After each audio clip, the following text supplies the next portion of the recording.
I believe it's first class of week number 3, ATBME. And looking at the syllabus, we are taking it to the next part of our section 1. Most of the culture stuff I think I covered, but now I need to move on to ethics for a lesson, and then we'll talk about leadership a bit. If I have a few minutes, I might throw diversity in there next week too, or at the end of the week. I do want to make a comment about part of the last section real quick.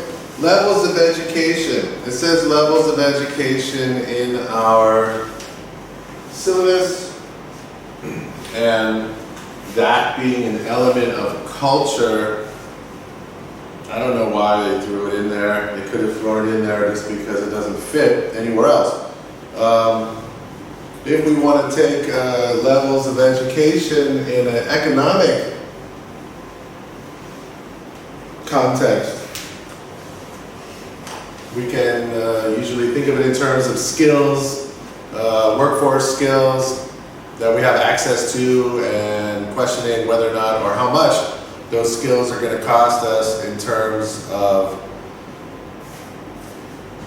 not only finding staff, but also paying staff and the salaries involved. So levels of education tends to be something that's focused on in an economic sense.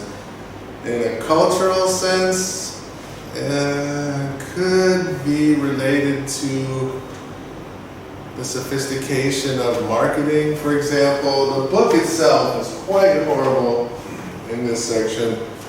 I will go through what the book talks about, and then I'll make a couple more comments and be done with it. It's page 94. Page 94. It says levels of education. The OECD, another one of those weird international bodies called the Organization for Economic Cooperation and Development. This was like a bank, right? They would lend money to countries to develop, and then when the countries couldn't pay it back, they would take over. They studied the link between the levels of education and economic growth. That's economic.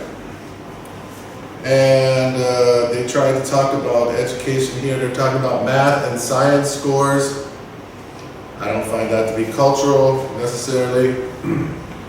They have a list of 10 countries that have high math and science scores.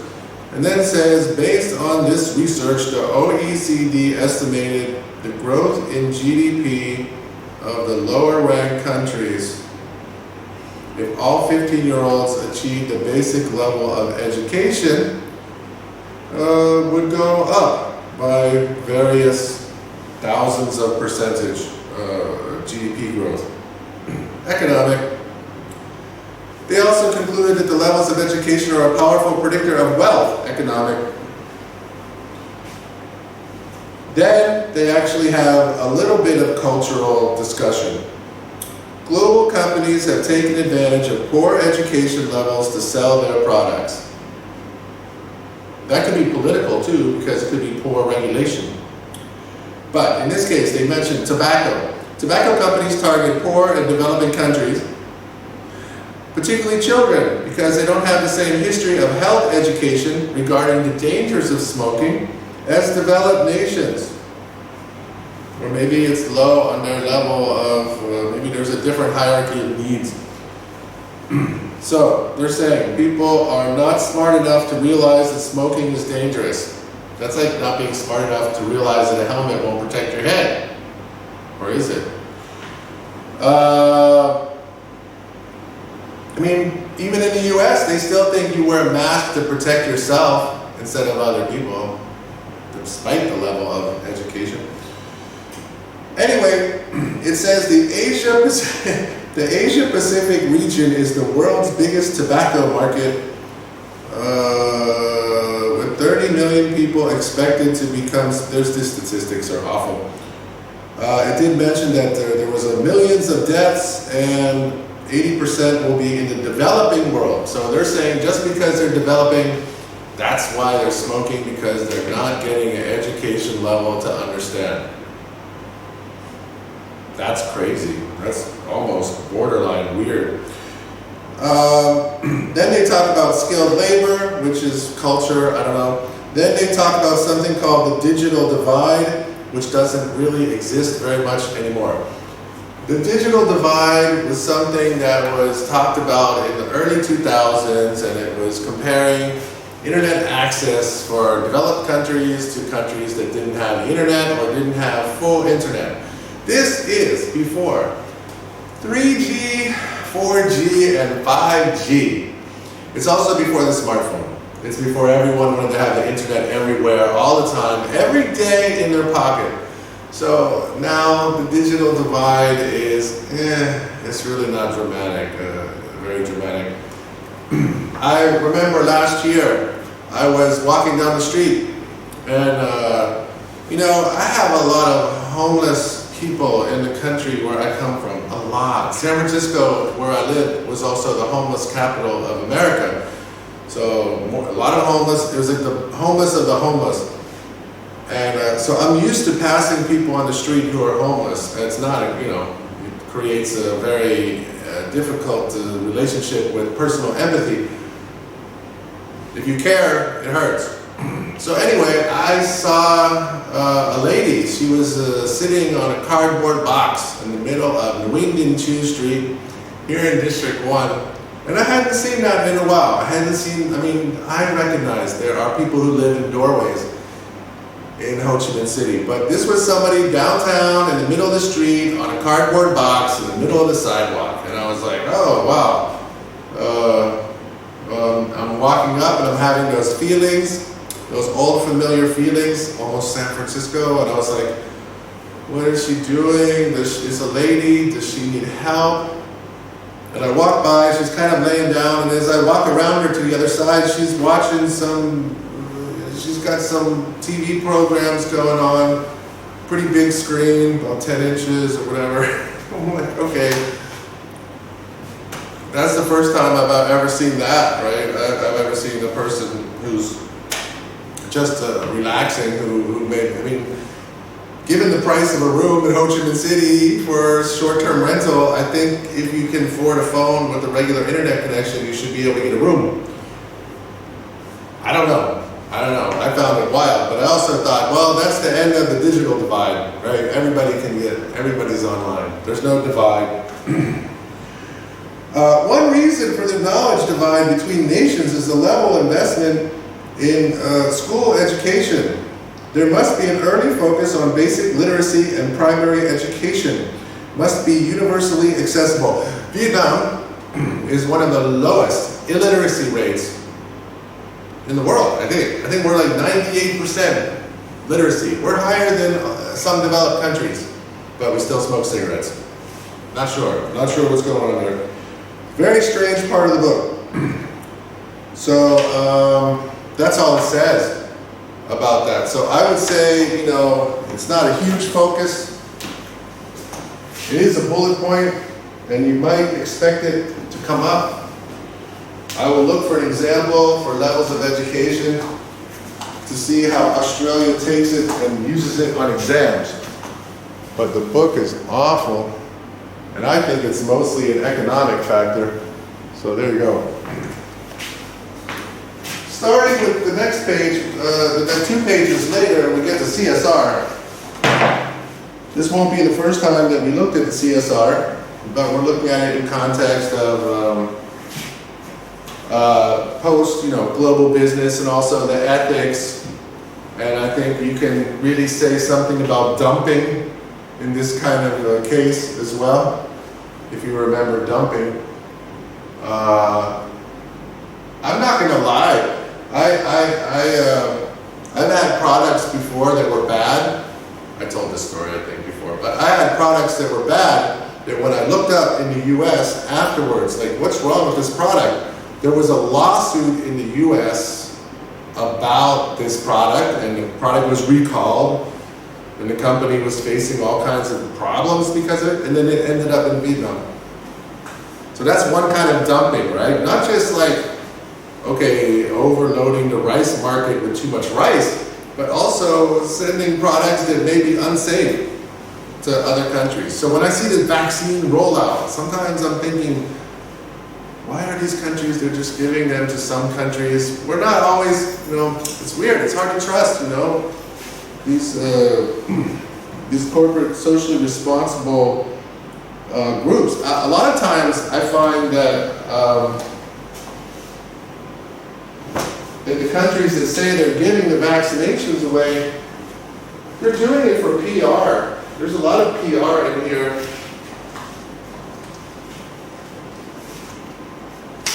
Aren't we generous? We're so generous. Why don't you just give us the formula and then let us make the vaccine? You don't have to be generous. You can be more than generous. You can just help us make the vaccine so we can all get it, instead of giving us 2 million, 5, 10, it's like, anyway, companies are also involved in this, and I thought this was kind of an interesting video to use to think about this, and it also has coronavirus in it, so it's kind of, I don't know. So when you think about CSR, you should go back to stakeholders theory and consider all the people who are involved. Of course, the owners care about profit, employees care about their jobs, income, future, their place in Maslow's security. Managers also care about, making shareholders money and keeping their jobs, both. Customers care about quality products, being able to consistently get what you ask for at a certain quality level. Government cares about taxes, as we know. Suppliers, they have accounts receivable. They have money that's getting paid to them from the companies. They care that things go well. Creditors, people who owe money or are owed money by the owners, care that things go well. And then you get society. So then we have the environmental elements, the quality of life benefits. So we think about these things in terms of interest, okay, then we can think of them in terms of cost, corporate social responsibility, and then we say, okay, the owners actually start to become the center. The employees care about working conditions, fairness, those are the main things. The managers, they have ethical choices to make, ethical dilemmas, save money, spend money, better working environment, and customers have choices about where they buy, what they buy, how they buy. Amazon, right? Do you want to buy from them or you want to buy from a smaller company? Government has a role to play in its regulations of the business owners. Suppliers, if you have unethical suppliers, then you already create problems for yourself with PR. Creditors, ethical lending, right? There are some banks that will take advantage of people in bad positions to give them incredibly high interest rates and create even more problems. And as I said before, we care about the ecology, and we all want the same thing: quality of life, healthcare, education, good environment to live in. So, so looking at this stakeholder model with CSR kind of puts the owners in the middle, with the government and the owners responsible for all these other stakeholders.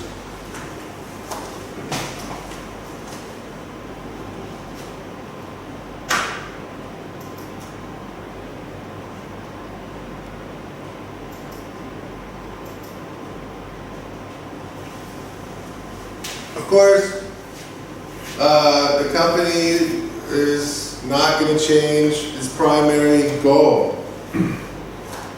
The company will always be pretty much focused on exclusively profits. Well, if they think that CSR is good for profits, then they can be convinced that CSR is going to benefit them. Arguments for CSR. Ethical business matters, especially in times of great uncertainty and stress. This is the coronavirus they're talking about, starting to talk about. So yeah, society, that's another step, right? So we have the normal quality of life that we expect, and then we have a crisis. And in a crisis, a lot of mentalities, a lot of businesses, never waste a good crisis. That's Winston Churchill. And they take advantage of us, you know. The names that I hear, you know, Pfizer, AstraZeneca, Johnson & Johnson. I don't feel good about those companies. I don't feel like, oh wow, it's so great that they were able to create this vaccine and no, actually they took billions of dollars in government grants from the public to get advanced money to invest in creating the vaccines so they could make their own profit from the investment of the taxpayers into their companies. So I don't feel great. I think that's not good CSR. None of those names make me feel good. So, how do businesses act ethically when there's a stressful time? B, improves the images and reputation for which is ultimately good for revenues and profits.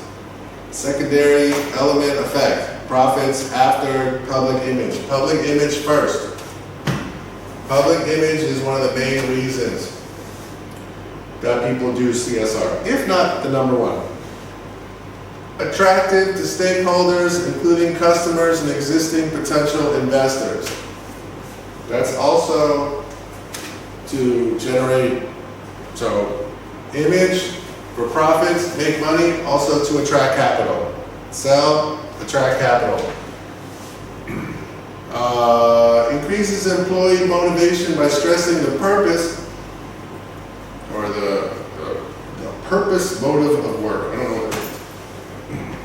But you can assume that people, I don't know, they feel better when they're doing something for a company that's doing good in the world instead of bad.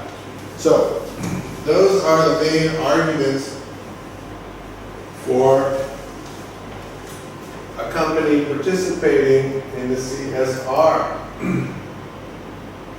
So here's a few examples of what people are possibly doing during the coronavirus. CSR in action during the coronavirus pandemic. I'll do a couple minutes. Our concerns or criticisms of people along the way. Brewdog is one of my favourite companies, and along with other brewers and distillers, Brewdog is a company which has been working around the clock, switching production from beer to producing batches of hand sanitizers, and those will be given away to local charities and the community rather than sold, using all kinds of different packaging options here. I think Brewdog is a business which captures the mood of the moment pretty well. Good example of CSR. Other businesses, of course, have much, much deeper pockets. Jack Ma, the billionaire, the founder of Alibaba, is spending millions of dollars, tens of millions of dollars, shipping coronavirus test kits to the United States and also to a range of emerging market and developing countries. Zoom has been in the news recently. Many of you will be using Zoom for your distance learning. The executive, Eric Yuan, has given K-12 schools his video conferencing tool for free. And many millions of people have downloaded the app. We're using it, for example, at my school. Although Zoom is filmed in file, actually recently it emerged that it's been sending data about users' devices to Facebook. The Royal Mint is a really interesting example of how a business can pivot production for wider social benefit. The Royal Mint has turned to manufacturing protective visors for distribution to hospitals, to GPs, pharmacies, nursing homes and hospices. INEOS, one of Britain's biggest companies, chemical giant, announced just about 10 days ago that they were going to set up a factory to build 1 million bottles of hand sanitizer per month, and that factory is now up and running, distributing to hospitals and other organisations that need it. Incredible scale of production achieved so rapidly.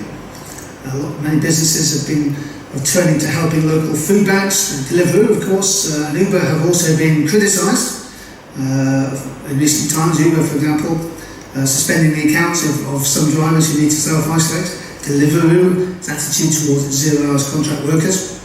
And here are two good examples of businesses helping to support local food banks where there's been a sharp spike in need. So Deliveroo offering NHS free trips and food. I love this example from Morrison's, major supermarket. Very interesting, specific example here. They have added an extra hour of manufacturing capacity in their bakeries and things, purely to increase supplies to give to food banks. Many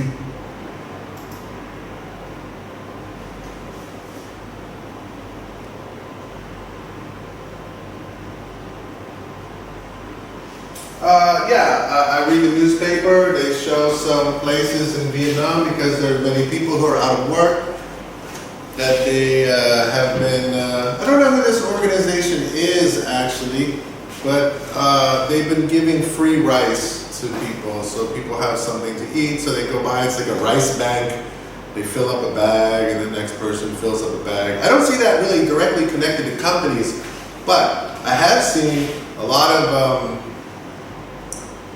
stars and different celebrities in Vietnam, like trying to say how great they are for contributing to investment in vaccinations, for example. That's PR. I mean, it might be like, oh wow, look how great these people are for helping. Depends on how you feel about power distance. Depends on how you feel about, celebrities instead of governments handling bigger problems for your country. I know in my country, I would rather have the government actually take care of the situation and make the companies work for the government, and everybody gets a cheap price and everything is worked out without profit motives. But we don't have that case. We always have to wait for companies to do wonderful things, like let the National Health Service workers go to Tesco and shop in the supermarket before everybody else. That's nice, right? They work hard. They're frontline workers. Both the supermarkets are doing that.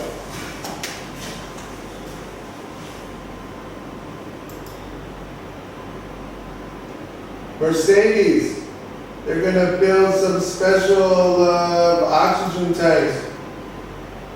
Everybody's getting investment money from the government. They're all putting their hands out. Here we're gonna, so, huge question about this here. All of our wonderful colleagues will remain on full pay. How do you deal with the staff in a situation like a pandemic? CSR, to me, would be much stronger if people took care of the workers and their employees and tried to find ways to help them. That, to me, is the most important thing a company has responsibility for.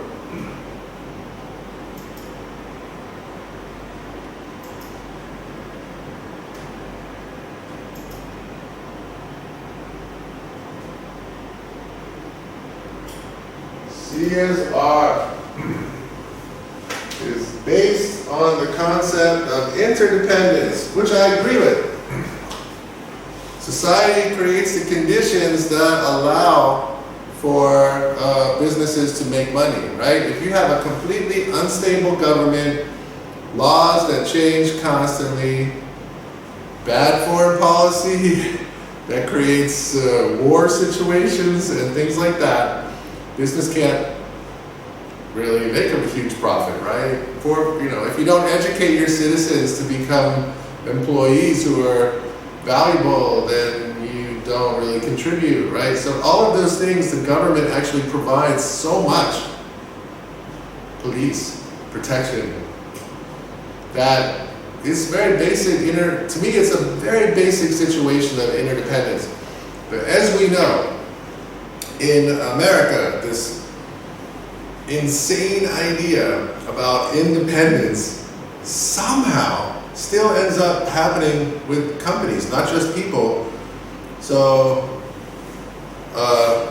there's a quote, companies put money into elections. Not only do people vote, but companies are allowed to just throw endless money.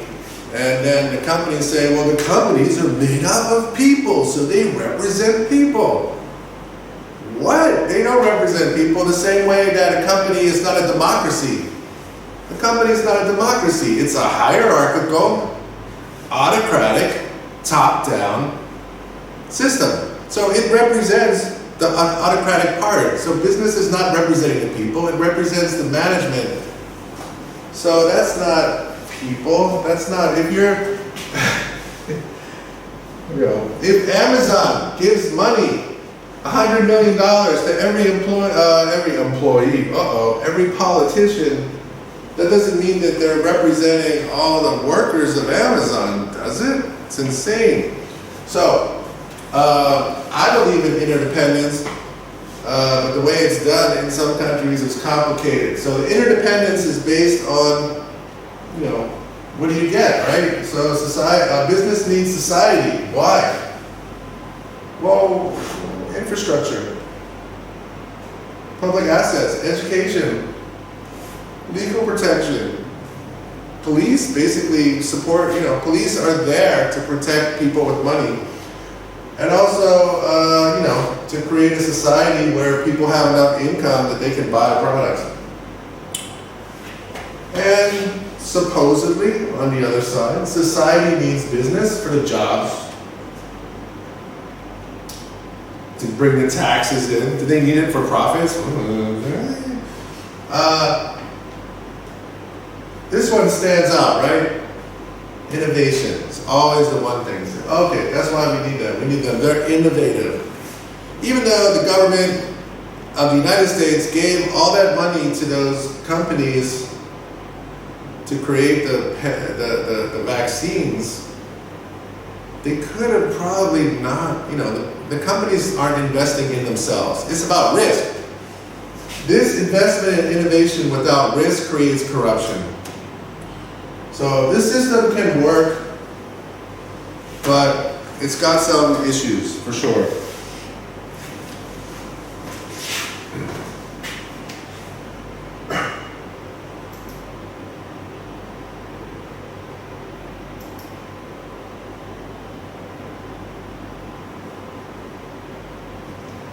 And we've seen that. The first thing that happened at the beginning of the pandemic is that everybody ran out and bought toilet paper in the US. Toilet paper.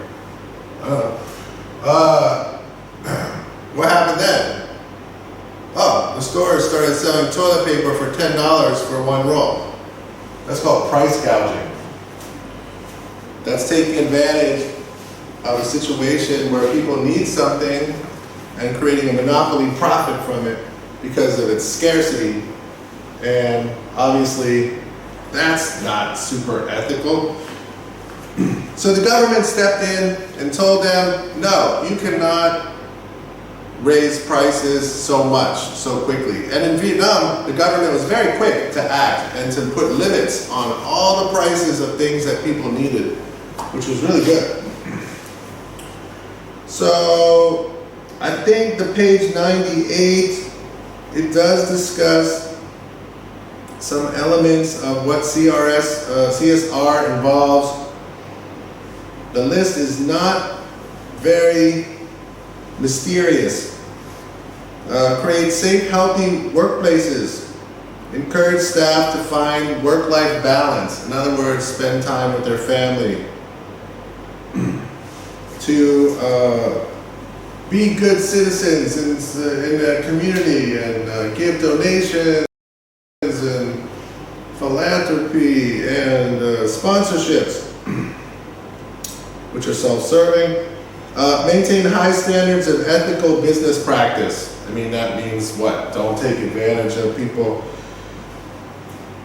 Reduce waste, environmental standards. Reduce waste, manage sustainable energy, control its carbon footprint, and take responsibility for the social impact. All of that sounds great. What are the benefits? They put on the same page right below it. What are the benefits? Number one should probably be public image, but they're honest. They put financial performance at the top. As we know, all financial benefits come from two possible ways. Number one, increase in sales and profits. Number two, cut costs or create efficiency. So both of those things are included in CSR. Public image leads to customers who trust them, it leads to higher sales, which leads to more profits. Saving money with solar energy and reducing waste creates efficiency, which should cut costs in the long run. So both of those are financial performance benefits. In addition, they talk about staff, lowering turnover of staff, improve relationship with government. So those are the main things they're talking about in benefits. There's a really cheesy video. There's a really cheesy video that I might show at the end. Let me see how long it is. I think it's too long.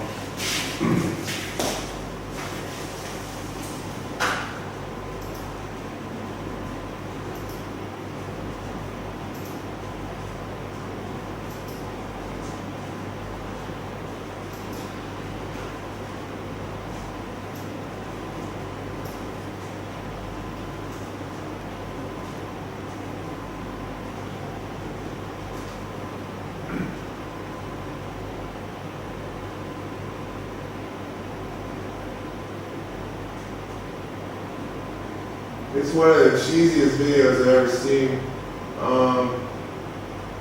Is it this one? Jenna Swag. Wow, she is incredible. Jenna Swag. It's really Initial funny. God's meeting in 1953. You may want to think about that next time you're 19 other foundations. Just a minute of Jenna Swag. It's a teaser. We call this a teaser. And this will tease you into wanting to watch the whole video. The title's in the book. I'll upload the link into the classroom because it's so funny. But check out the first 2 minutes. It's amazing.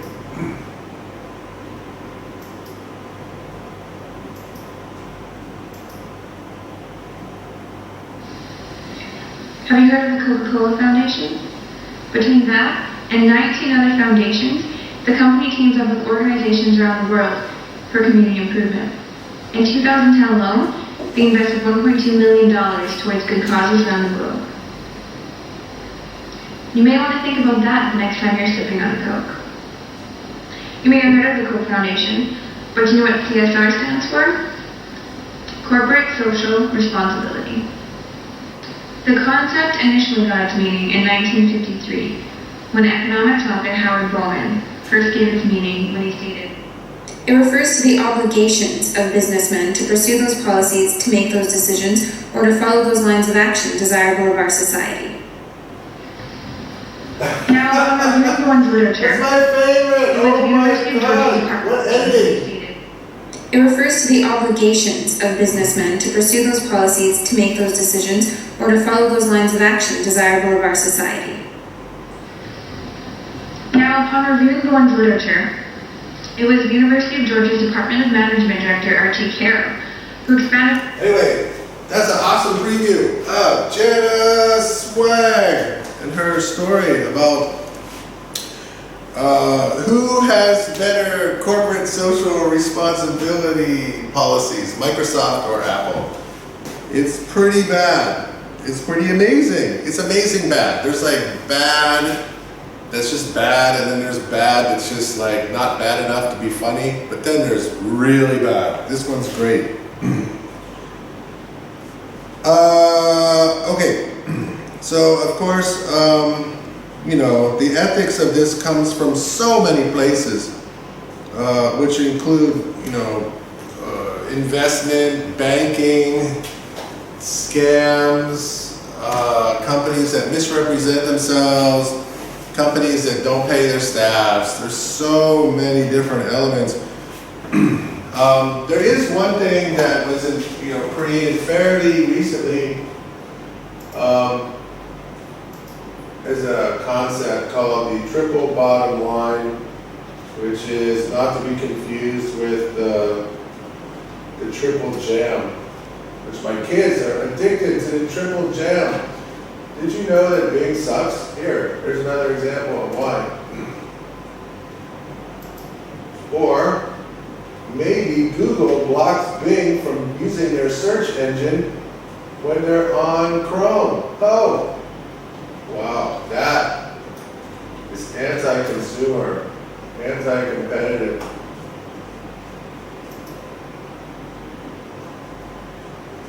Oh, these are horrible depictions. So we usually know that the bottom line is the profit or loss, depending on you know, what a spreadsheet says to us. When we learn, okay, so what's the bottom line? The bottom line is really have to enter Pinterest. Jesus. Oh my God, seriously?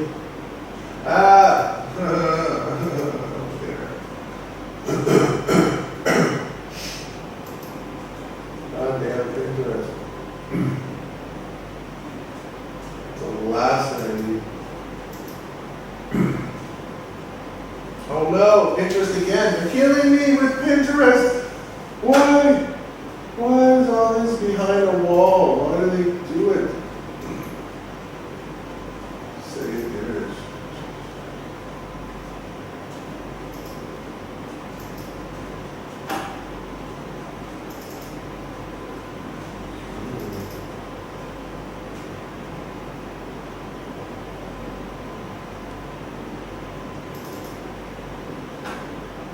I will beat Pinterest. Ugh. Okay, so the triple bottom line, normally the bottom line that we always hear about and talk about is profit. So cost, income, cost, bottom line, profit. So, of course, they're adding to that now the ideas of planet. So there's 3 P's. There's the planet, which is, you know, how much carbon footprint do we create to make this much profit? How much, so sustainability, people do no harm but still make a profit. Somewhere in the middle is where this triple bottom line exists. People, what do we, you know, how do we, you know, fairness in labor, create healthy products, so all of that, this is what it means, triple bottom line, basically. It says it here in the book as well.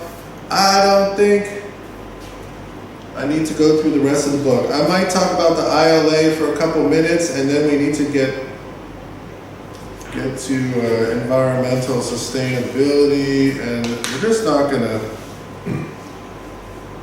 make it for time. I'll start with the international labor standards for a bit.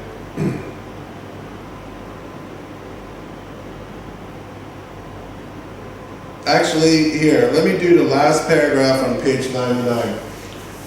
Our demand, you and me, our demand, we're the same, we're peers, we're consumers. Our demand for cheaper products, more value, and choice means that companies will always be looking for cheaper suppliers and materials.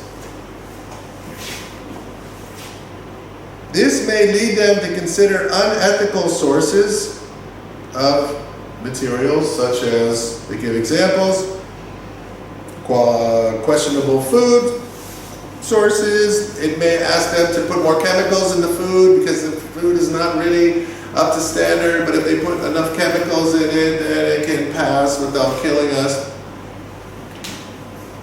It may lead them to cut down trees to get cheaper timber. It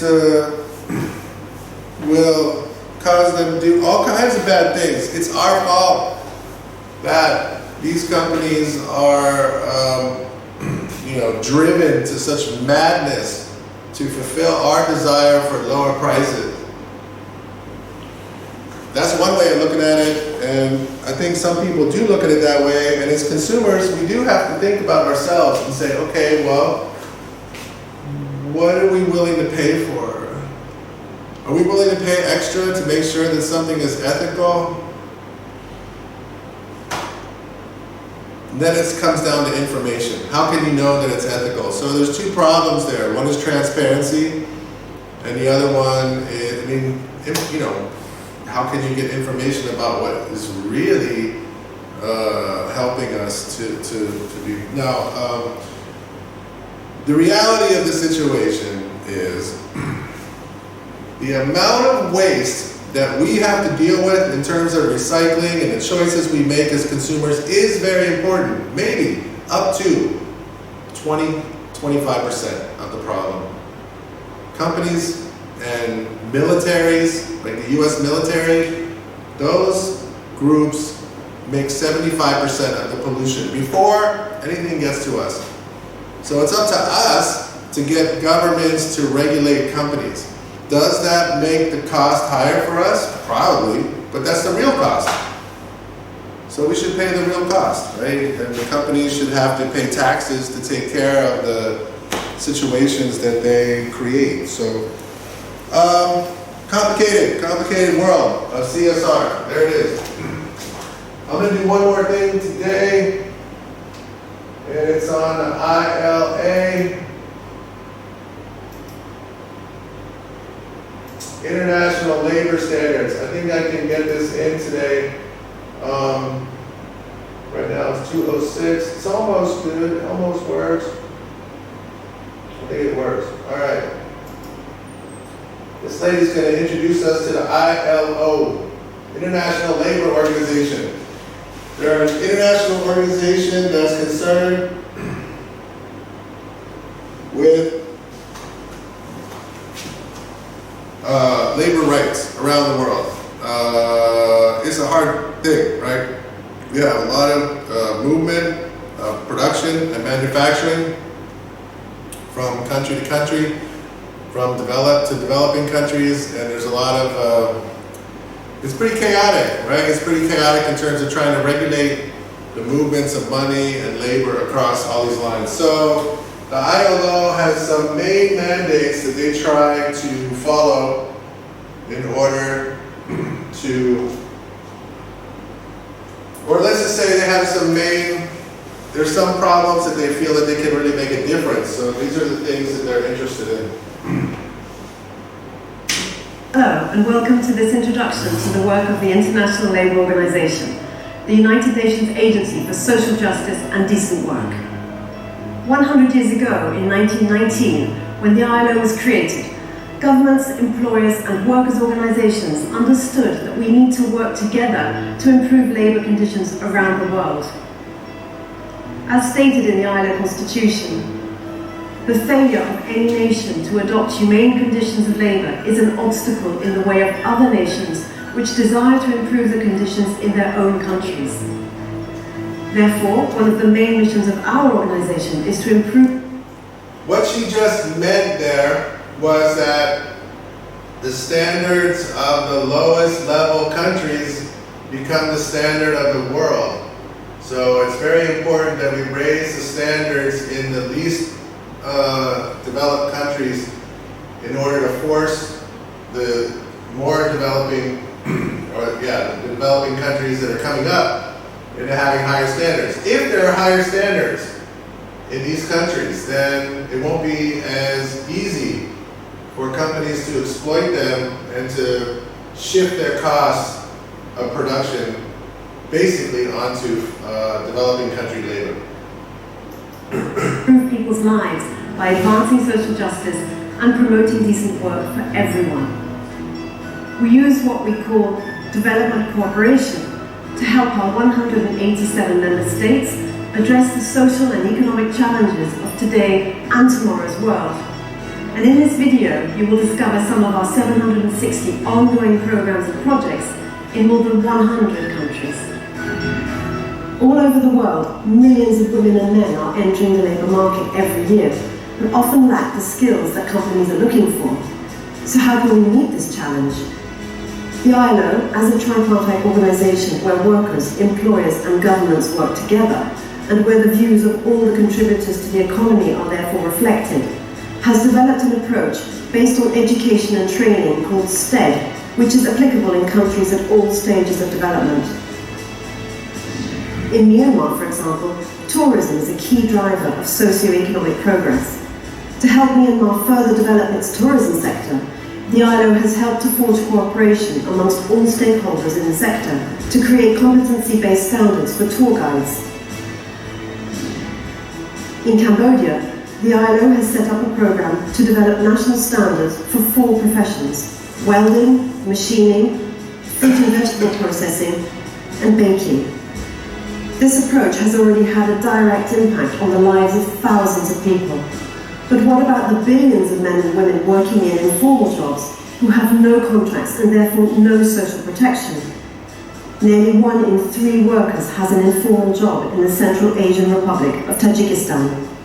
With a new campaign, trade unions, supported by the government and the ILO, are organising mobile theatre performances where informal employment is common. The plays present the challenges of informal work and the importance of labour rights. From now on, I no longer work without a contract. Do you remember what you told me when you hired me? No work without time off. I believed you and I was wrong. I'm exhausted. Find someone else. After the performance, a union representative leads a discussion with the public in the hope of inspiring them with this simple message. Getting out of informal work is possible. Because informality, in the worst case scenario, can also be a dangerous job. In Malawi, one of the poorest countries in the world, nearly 1.5 million children are working. After picking tobacco, I get headaches and pains in my stomach. The ILO and its partners in Malawi have responded to the urgency of child labour by developing an effective intervention model called the SNAP project. Once working children are identified, the youngest are enrolled in non-formal education to prepare them for public school. Children aged 14 to 18, on the other hand, receive vocational training such as carpentry or sewing. The SNAP project has not only changed lives, but also attitudes.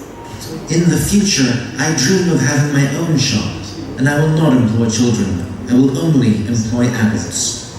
However, the scourge of child labour is present in all regions of the world, from Asia to Europe. Turkey is the world's largest producer of hazelnuts, most of which come from the province of Ordu on the Black Sea. Entire families of seasonal workers establish their campsites here during the harvest, and we can still find young children working with their parents. The ILO has therefore worked with hazelnut producers and the government to build a school near the campsites. Now, children can continue to learn during the harvest.